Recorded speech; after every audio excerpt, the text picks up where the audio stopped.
नमस्कार मित्रों, महादेव का फलित ज्योतिष शास्त्र में आपका स्वागत है। आज का टॉपिक में फिर मैं लेकर आया हूँ आज आपके लिए लाल किताब के ही अनुसार आज हम चर्चा करेंगे भाग 5 में दो से ज्यादा ग्रह पर अर्थात तिगड्डे ग्रह पर। अगर किसी भी जातक की जन्म कुंडली में दो से ज्यादा ग्रह किसी भी भाव में बैठे हो इकट्ठे मुश्तरका, तो उसका किस प्रकार से शुभ अशुभ फल होगा, इसी टॉपिक पर आज हम चर्चा करने जा रहे हैं। टॉपिक पर चर्चा करने से पहले मैं आपको बता देना चाहता हूँ, यदि आप मेरे चैनल पर नए दर्शक हो तो कृपया चैनल को सब्सक्राइब कर लीजिएगा, साथ में घंटे के बटन को दबा दीजिएगा ताकि मैं जो भी नया वीडियो अपलोड करूँ उसका नोटिफिकेशन सबसे पहले आपके पास पहुंच जाए। बढ़ते बिना समय गवाए फटाफट हमारे टॉपिक की ओर। जैसे कि आप स्क्रीन पर देख पा रहे होंगे, तिगड्डे ग्रह बृहस्पति मंगल बुध, ये तीनों ग्रह अगर जन्म कुंडली में बैठे हो 8वें घर में बैठे तो इनका किस प्रकार से शुभ अशुभ प्रभाव होगा। इन्हें तीनों नर औलाद को दमा की तकलीफ होगी, जो भी नर संतान होगी इन्हें टीबी जैसे शिकायत रोगों से इसे ग्रस्त होना पड़ेगा व्यक्ति को, उसकी नर औलाद तीनों, और टांगों का दुखों से तकलीफ हो, खराब हालत कर देंगे कि जिसके लिए कुंडली वाले के अपने जिस्म पर सोना धारण करना मददगार साबित होगा। ऐसे में यहाँ बृहस्पति का स्पॉट लेना पड़ेगा। बृहस्पति की कारक चीजें होती है सोना, तन पे धारण कीजिए। तो यहाँ पर नर औलाद को जो दमा तकलीफ होगी, टीबी जैसी शिकायत होगी, उनके रोग से ग्रसित है, टांगों संबंधी रोग से ग्रसित है, तो यहाँ पे सोना धारण करना बहुत जरूरी होगी। बृहस्पति मंगल बुध अगर तीनों घर नंबर 8 के में बैठे हो, मौजूद हो, तीनों मुश्तरका इकट्ठे हो, उसी समय क्या होगा, राहु नंबर 11 में बैठे उसी वक्त घर नंबर 11 में, जो कि बृहस्पति मंगल का जो शत्रु होता है 11वें घर में, अगर ये राहु बैठेगा और उसी वक्त केतु नंबर 5 में बैठ गया, समय क्या होगा कि जो 8वें घर में बृहस्पति मंगल बुध बैठे हो, ठीक है, राहु 11 में बैठे हो, तो उसका क्या रिजल्ट होगा कि जातक को पुत्रों को दमे की बीमारी होगा, टांगे में शिकायत, तीनों मुश्तरका की हालत में ख्वा, और किसी भी घर में अमूमन अक्सर तीनों का फल निकम्मा होगा। जो उपाय होगा, बुद्ध का नजरिया यानी शनि शुभ कर लेना ही व्यक्ति के लिए साबित रहेगा, फायदेमंद साबित होगा। जैसे कि बकरियों के चने कच्चे काले ख्वा सफेद, यानी मुफ्त दिन के वक्त जो खुराक में देना, या लड़कियों को जो ऋतुवान ना हो, मासिक धर्म में ना हो, तो उसको क्या बादाम वगैरह देकर उनका आशीर्वाद ग्रहण कर लेना, आशीर्वाद लेना उसके फायदेमंद साबित होगा, मददगार साबित। अब यह खान नंबर 8 में बृहस्पति मंगल बुध बैठे हो और 11वें घर में राहु देव बैठे हो, 5वें घर में केतु बैठे हो, तो जातक की जो नर संतान, 3 जो नर संतान होगी, औलाद होगी, उनको टीबी जैसे दमे की शिकायत से बीमारी होगी और टांगों में मुसीबतों का सामना करना पड़ेगा, टांगों का दर्द रहेगा, टांगों संबंध कोई सी बीमारी हो जाती है। तो ऐसी कंडीशन में यहाँ पर रोग घटित होगा जब ये योग घटित कुंडली में हो, जब इन तीनों ग्रहों की युति हो, सर का इकट्ठे हो और राहु की दृष्टि इन पर चल जाए, राहु की दृष्टि में हो तीनों ग्रह, तो इन तीनों ग्रहों का जो असर होगा वो मंदा होगा।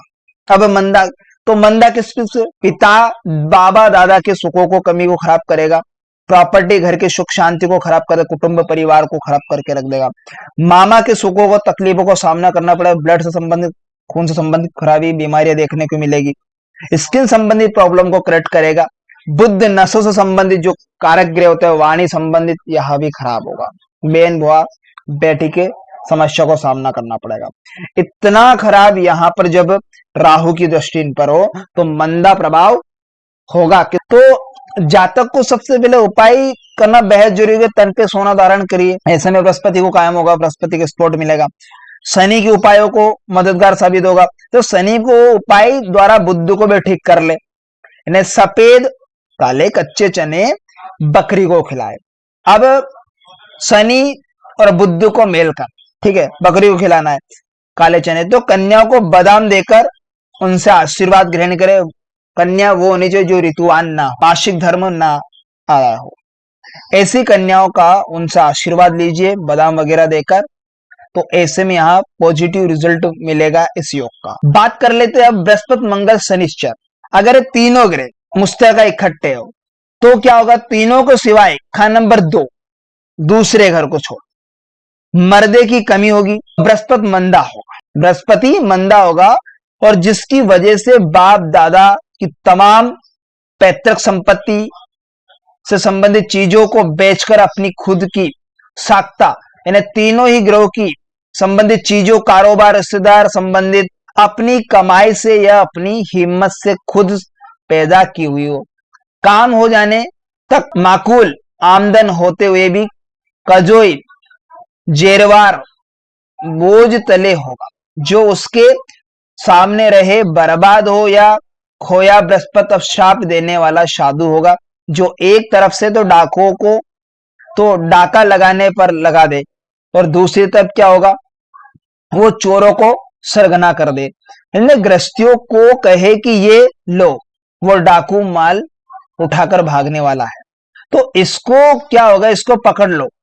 गर्जे की बृहस्पति की संबंधित चीजें, कारोबार, रिश्तेदार संबंधित चीजें बृहस्पति से अब कोई फायदा साबित नहीं होगा। बीमारियां और मंदे ख्यालात और बुरे ख्वाहिशें बर्बाद का बहाना बनेगी ऐसी कंडीशन में जब ये योग घटित हो, सिवाय खा नंबर 2। और जो बृहस्पति अब चोरों का सरगना होगा, मगर कुंडली वाले टेवे वाले के लिए धन दौलत रुपए पैसे का नतीजा उम्दा ही होगा, ये तीनों नंबर 2 में मौजूद हो। तो अब क्या है कि दूसरे घर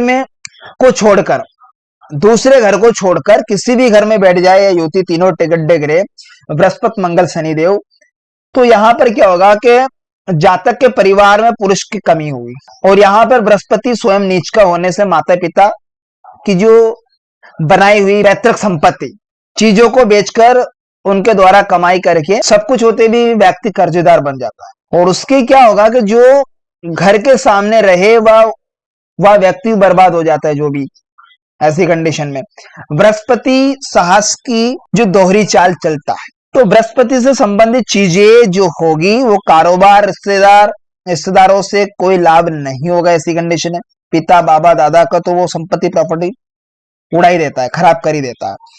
अब बीमारियां लगेगी, व्यक्ति को गंदे विचार मन में पनपेंगे और बुरी वासनाएं उसके अंदर लाग जाए, विपरीत लिंगी की तरफ आकर्षित होंगे, जातक पूरी तरह से बर्बादी का कारण बन जाए। जब तीनों ग्रह दूसरे घर में मौजूद हो जन्म कुंडली के, तो बृहस्पति चोरों का मुखिया होगा।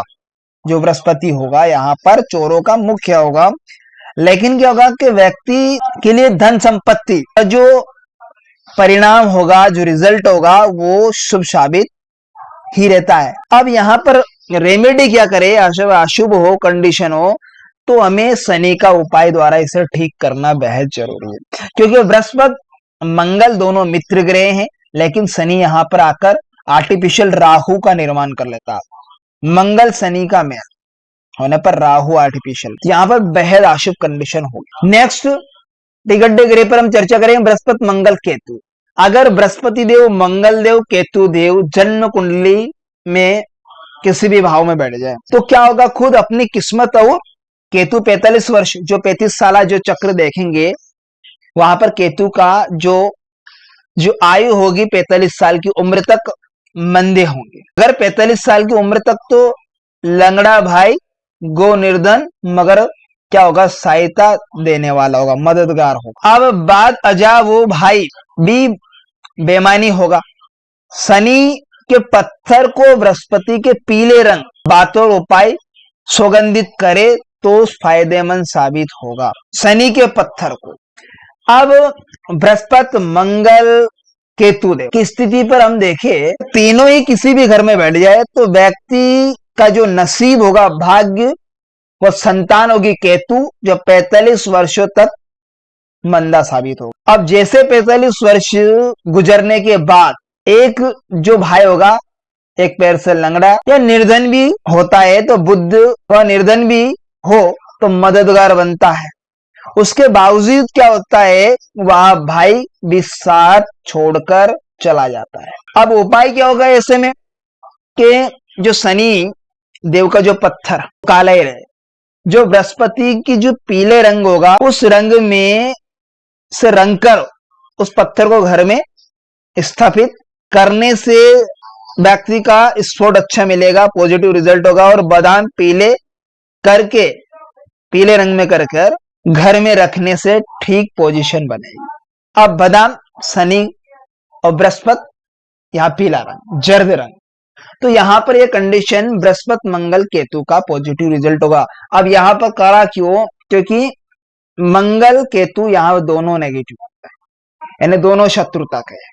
तो यहाँ पर स्पोर्ट लेना बेहद जरूरी है। यहाँ पर शनि को पहुंचा है, तो यहाँ पर पाप नहीं करे। तो इस प्रकार से तिगड्डे ग्रह भाग 5 में लाल किताब के अनुसार आज हमने चर्चा की। आपको मैं बता देना चाहता हूं मेरे प्यारे मित्रों कि अगर आप इस वीडियो को भी देख रहे हैं तो इसके पहले लाल किताब के हर एक वीडियो को स्टेप बाय स्टेप देखिए, मेरे चैनल को विजिट कर तब जाकर आप इस वीडियो को देखना, तब जाकर आपको पता चलेगा क्या सही क्या गलत।